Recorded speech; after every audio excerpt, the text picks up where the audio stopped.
In the last few classes, we have essentially focused on physical insights of a cavity and its the role it plays in the operation of a laser. Today, we will take a deeper look on population inversion. Lasers, as we know by now, are devices that are capable of delivering, unlike any other light sources, unique beam of light by exploiting the principle of stimulated emission. Now, we know that stimulated emission alone cannot lead to the amplification of light. Creation of population inversion between two appropriate energy levels is central to the operation of each and every kind of lasers known till date. There, of course, exists inherent difficulties and challenges in the realization of population inversion, which basically is a violation of the rules of nature. There exist practical ways of effecting population inversion. We will identify the medium most suitable for creating and sustaining population inversion and in turn lasing. There are three distinct ways in which light interacts with matter. There, as we know, are absorption, spontaneous emission, and stimulated emission. I have represented here the energy level. I have shown here the energy level representation of absorption, spontaneous emission, and stimulated emission. We consider simple two-level energy system with simple two-level energy. The lower energy we call E1, the higher energy state we call E2. And for a simple understanding of the processes, we just consider one single atom. Why atom?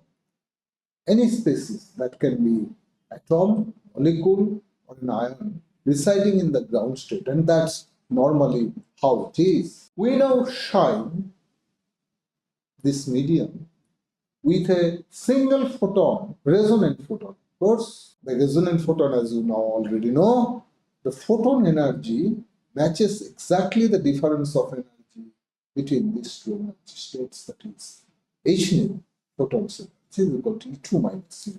Now, as this photon interacts with this atom, which is in the ground state, it readily absorbs this photon because the photon's energy matches the transition energy. And the atom climbs up, makes a transition to the excited state. And we denote this atom as red, because it is a hot atom, it is excited. And the atom in the ground state, we denote it green, because it is basically a cold atom. So this is the process of absorption. Now the atom, we consider the same atom, that is, it has been excited. The atom is in excited state. After absorbing this photon, it has made a transition and it is now in the excited state. The excited state basically is short-lived. The excited atom cannot spend indefinite time because, as we'll see again soon, it defies the rule of nature. The atom then quickly relaxes back to the lower energy state or the ground state. And it can do it in number of ways, but we consider here the relaxation by releasing the excitation energy as a photon of same energy, of course, but the photon cannot be emitted in any particular direction because it is a random emission. This photon can be emitted in any direction around this excited, what the entire 4 pi solid angle excited atom. Such an emission is called random or spontaneous emission. We also have studied it in some other context, one of the last classes. Now let us come to the third situation. The atom is still in state of excitation. It is on the verge of emission, but it has not yet released its energy and fallen back into the state. At this point, we bring another resonant photon into this system. So this photon energy, which is the resonant photon, this photon's energy exactly equal to the excitation energy of this atom, the energy that the atom is now carrying as excitation energy. Therefore, this photon can now force this atom, stimulate this atom to release its energy in a very specific way. It cannot now emit its photon in any direction, in any manner. It will dictate it to emit the photon. And it will force it to emit a photon exactly like the one which is actually stimulated. So the stimulated emission, therefore, has resulted in creating another identical photon. Thus, you see, stimulated emission has the potential to multiply photons. Now, you see, for one photon, you have now generated two identical photons. If they interact with two more excited atoms, then they will make 4 photons from that. And then 4 will be converted into 8 and so on. Thus, there is a possibility of amplification. However, as we know now, this will happen only when the population of the excited state exceeds that of the ground state. Now, this is a very important point. To ensure that you really appreciate it, we will again revisit a slide shown earlier, which would establish this fact in a very simple and clear manner in your mind. So we have an ensemble of atoms.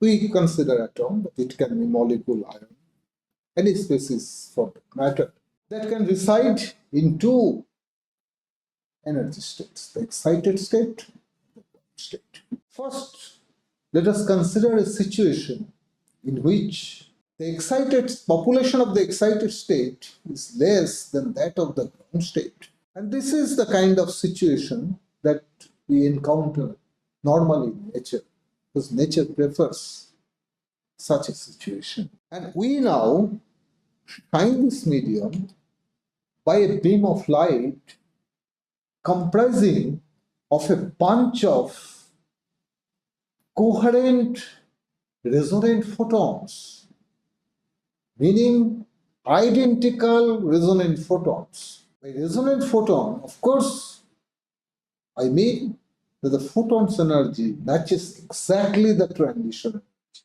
That is the difference of energy between these two energy levels. Now, as this resonant photons travels to the medium, it can interact with atoms both in the ground state as well as in the excited state, simply because it is resonant to this energy. Now, if these photons interact with the atom in the ground state, then of course the atom will readily absorb this photon. Therefore, one photon will be removed from this thing, right? If it is absorbed by an atom. And the atom, in turn, makes a transition to the excited state. It will absorb a photon and climb up to the excited state. And if it interacts with an atom in the excited state, it will then force it to come down to the ground state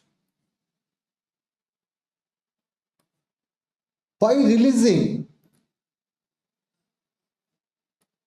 a photon which is identical to the photon that is contained in this beam of light. So then, in a nutshell, if this beam of light interacts with a species in the ground state, one photon will be removed from the beam because of absorption, and if it instead interacts with the atom in the excited state, one identical photon will be added to it by virtue of stimulated emission. Now you see, these photons, as they traverse through this medium, they will interact more often with the ground state atoms and less frequently with the atoms in the excited state, simply because the number of atoms in the ground state is more than that in the excited state. And therefore, as this beam traverses through this medium, it will lose more and more atoms to the medium. And thus, as the beam eventually emerges through it, it will be highly attenuated because it has lost large number of photons to the medium. And as you can see, as a result of that, the atoms actually has risen up to the excited state. So it has lost photons to this medium. So the medium quite expectedly behaves here as normal.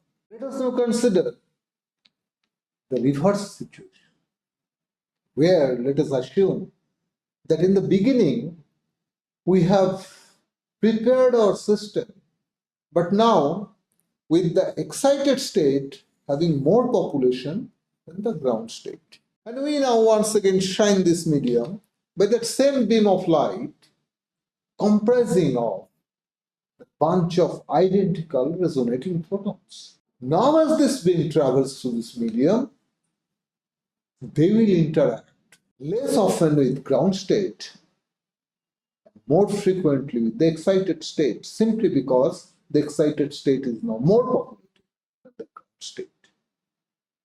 And as we know that interaction with the excited state adds photons to the system, to this beam, by virtue of stimulated emission.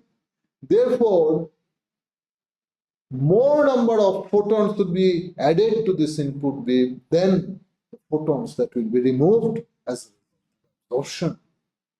And therefore, as this beam traverses through this medium, traverses through this population inverted medium, it will be amplified.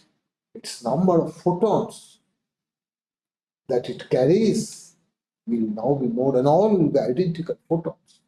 However, you can see clearly that the amplification of light is possible if and only if, in the beginning, the excited state has population exceeding that in the ground state. Now, creation of population inversion violates the rule of nature, which always like to maintain a condition where the energy content of a given system is minimum. You know that a liquid always flows down the slope in order to minimize its potential energy. It never climbs up the slope. Likewise, whenever species is excited to a higher energy state, it quickly relapses back to the lower energy state, releasing the excitation through spontaneous emissions or collisions with other species that make up the system. Okay, let me just quickly clarify this. We suppose we have a two-level system, and we have an atom here, and this atom has been excited. So the atom is now the excited state.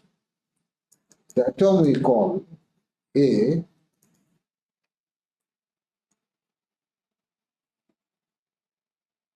So it is now excited and we denote it like this. The ground state atom is simply A.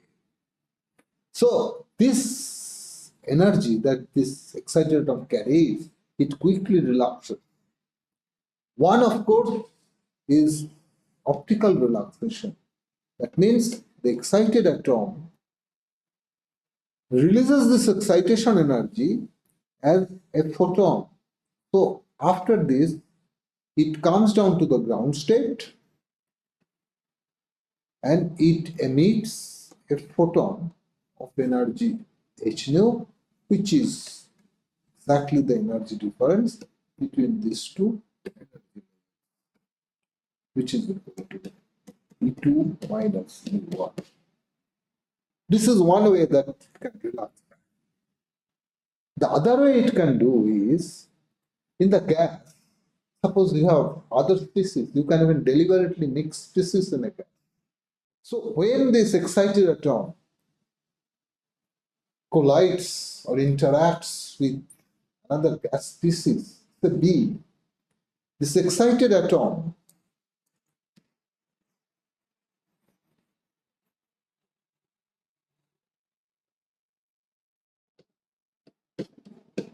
interacts with B and it comes down to the ground state, and this excitation energy can be carried by the B as its transitional energy.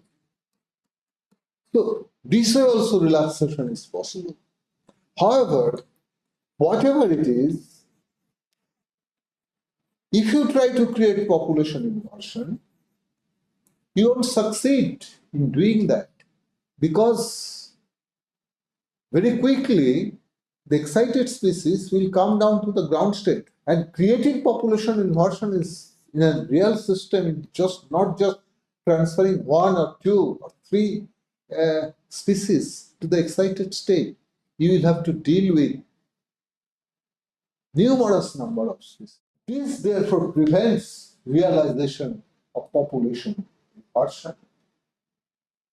Now, establishing population inversion is a prerequisite for the working of each and every lever developed till date, no matter which medium it uses for its working. In order to gain a deeper insight into the techniques of creating population inversion, we need to understand Boltzmann distribution, a fundamental law of physics. However, before I tell you about this distribution, let me narrate to you a tragic fact from history, unfortunate though, that surrounds its discovery by Boltzmann. Just a historical anecdote. I thought it would interest you to know this story. See, Boltzmann chose to die by his own hand on September 5, 1906, when he was holidaying with his wife and daughter at a place close to the Italian town of Trieste. His suicide is blamed to severe depression he was suffering from that stemmed basically from the strong opposition from his peers to his work on theorizing the population distribution. And such instances are not rare in history. You are aware the kind of sufferings that Galileo had to undergo when he proposed that Earth rotates around the Sun against the popular belief that Earth was the center of everything and around which all heavenly bodies rotate. The irony is that only a few weeks following this tragedy, the theory was experimentally verified. The suicide most certainly also drew a curtain on his getting a Nobel Prize that incidentally is not awarded posthumously. Now, for an oversimplified description of Boltzmann distribution, we consider a gas with an ensemble of, say, atoms. And these are to be distributed between two energy levels the lower energy level, which we denote as E1, and an upper energy level, which is denote E2. And let us assume that the population which can reside in E1 is N1, the population of the higher energy state is N2. And we want to basically see what happens at basically two temperatures of the gas. In the first case, let the gas temperature be 0 degree Kelvin, meaning that there is no thermal energy possessed by the gas. Hence, understandably, all the atoms will reside at the lower energy state, the ground energy state, which basically is a zero energy state because the gas doesn't possess any thermal energy. So naturally, the entire population is collapses the ground state. So the entire end population at temperature T equal to 0 degree Kelvin actually resides in the ground state. However, if we now heat up the gas to a temperature, say T, and take care to maintain the temperature at T only, then the question arises, how this thermal energy supplied to the gas will be shared among the constituent atoms. Boltzmann theorized the relation between the number of atoms in the higher energy state and the number of atoms in the lower energy state through this equation, where K is the Boltzmann constant and T is, of course, the gas temperature. If we take a deeper look at this equation, then we can actually infer a number of important and interesting conclusions. First, let us see what happens at T equal to 0, that is when the gas is at 0 degree Kelvin. So N2 equal to N1 into e to the power minus E2 minus E1 is the energy difference, which is a positive value. Let us denote it delta E by KT. Now if T is 0, then this becomes N1 into e to the power basically 0. Sorry, basically infinity. Minus infinity. So N1 divided by e to the power infinity, which essentially is 0. That means at absolute 0 temperature, the population of the higher energy state is 0. So everything collapses to the ground energy state, basically because the gas doesn't possess any thermal energy.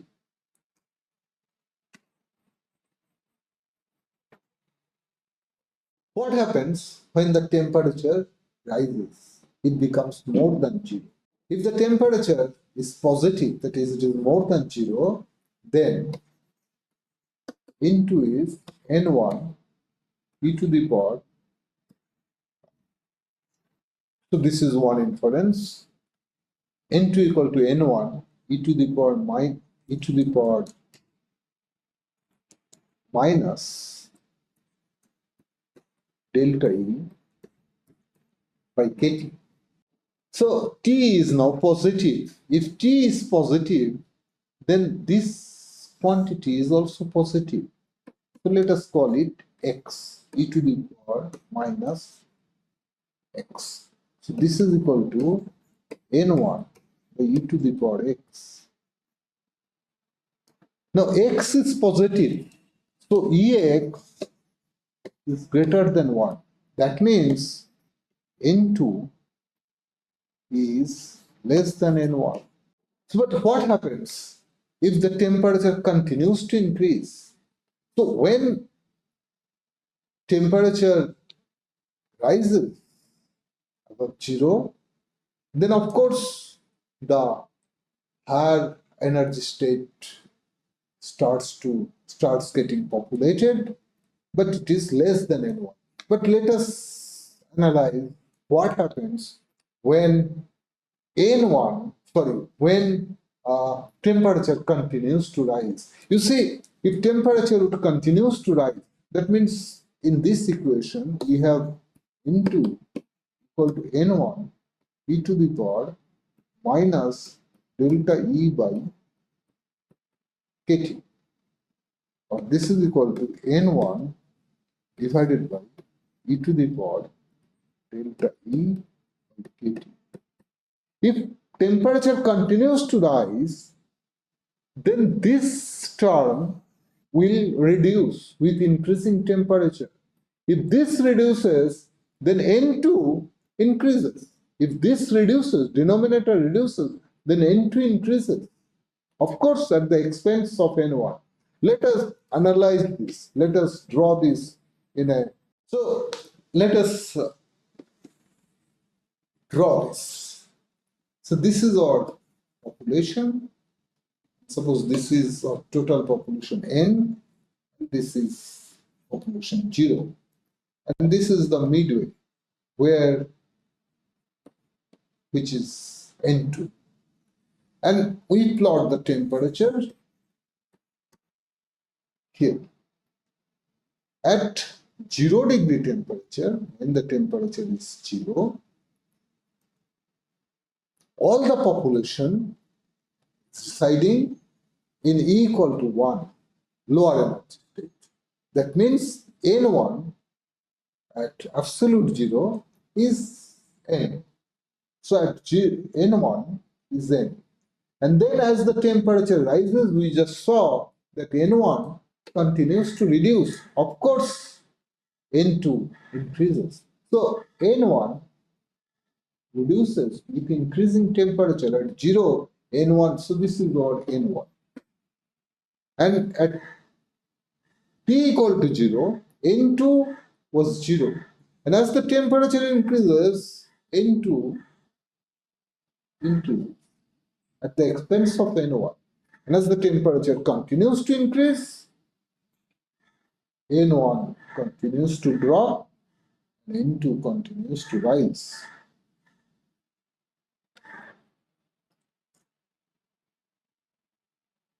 Sorry, actually this line should be here.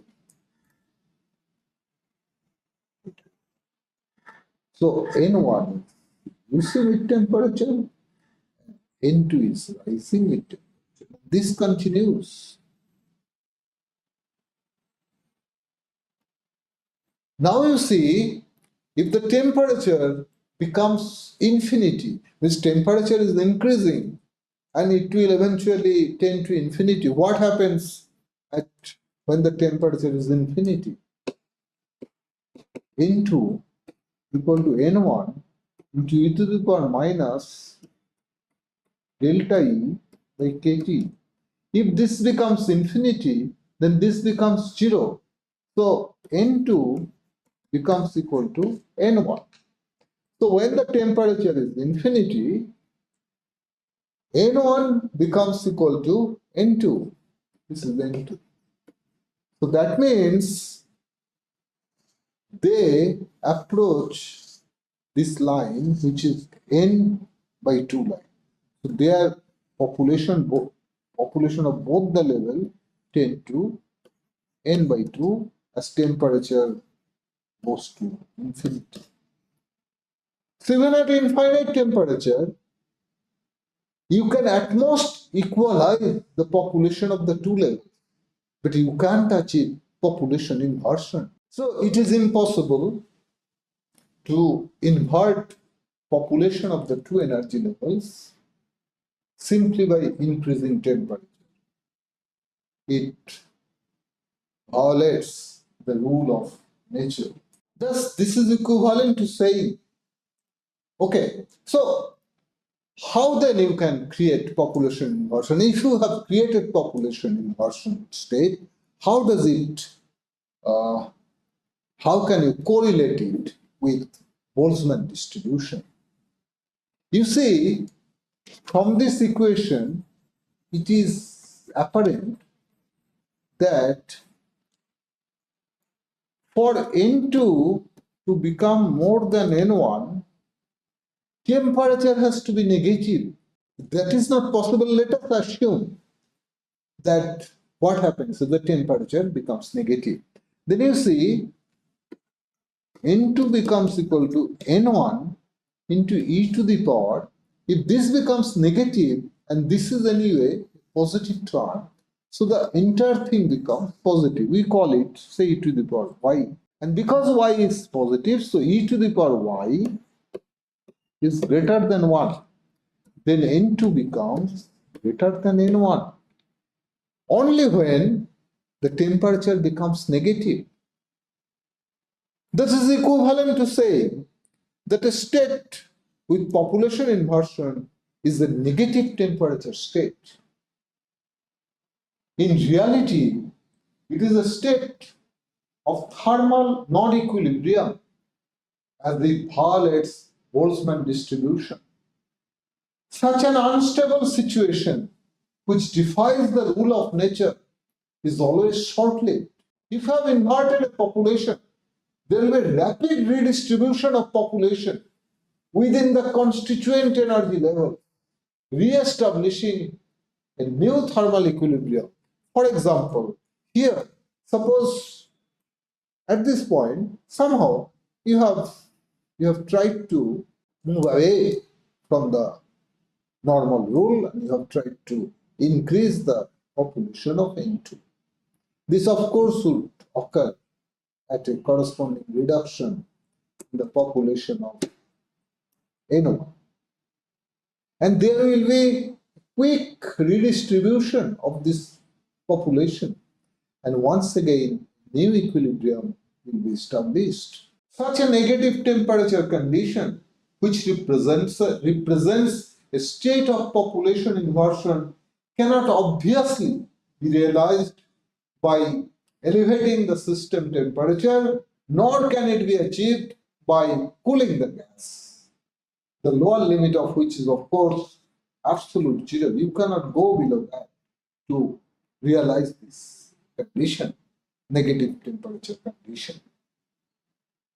The only way to raise the population of a particular energy level beyond the permitted value, resulting in an inversion of population, will be by selectively transferring population from a lower energy state into a higher energy state. So basically, suppose we have a system involving multiple energy levels. Let us assume, say, 4 energy.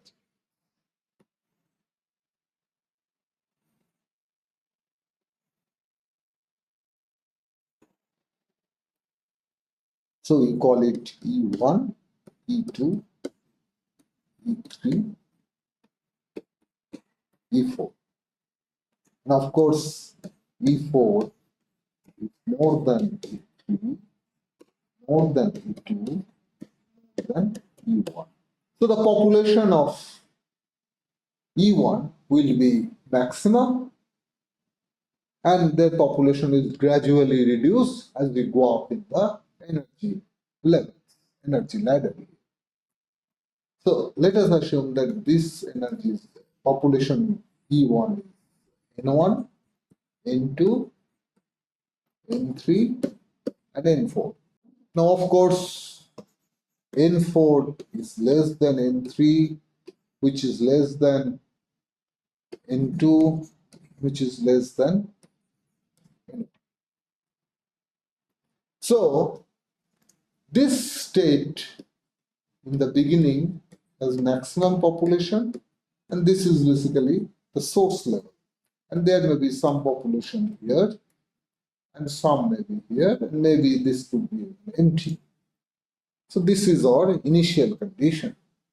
Now suppose we want to create population inversion between these two levels. So how do you achieve it? you actually target this level because this is the source level. It has the maximum population available. So to work around this level is the best option. So you target this level and selectively transfer by some means that will come in a while, maybe in the next lecture.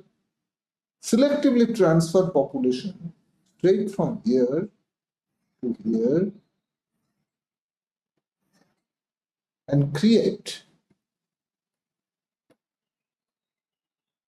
a state, create a condition where there is a population inversion between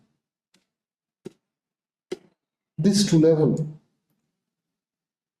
And then this population inverted median will be suitable for amplification of light, if provided you place them inside an appropriate cavity. You have to carefully design the cavity, its reflectivity, its radius of curvature, its separation, depending on, of course, the gain that you have achieved.